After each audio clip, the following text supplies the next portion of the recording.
ঢাকা শহরে যারা বসবাস করে, মানে মেইন রোডে চলাচল করে, বাইক, গাড়ি বা সিএনজি যেটাই হোক, তো বেশিরভাগ রোডে জ্যাম থাকে, ঠিক আছে?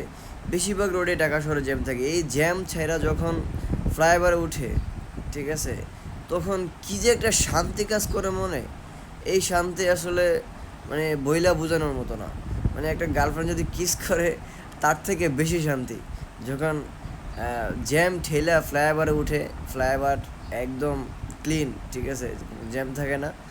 তো যখন একটা বাইকার, বিশেষ করে বাইকার যখন এত জ্যাম ঠেলা যখন ফ্লাইওভারে উঠে, তখন আসলে কি যে একটা শান্তি কাজ করে মনের ভিতর। এই শান্তি আসলে বইলা বোঝানোর মতো না, ঠিক আছে? এত পরিমাণে মানে ভালো লাগে, ঠিক আছে? ফ্লাইওভারের ভিউ দেখলেই মন ভালো হয়ে যায়, ঠিক আছে? তো আমি আসি এখন হানি ফ্লাইওভারে।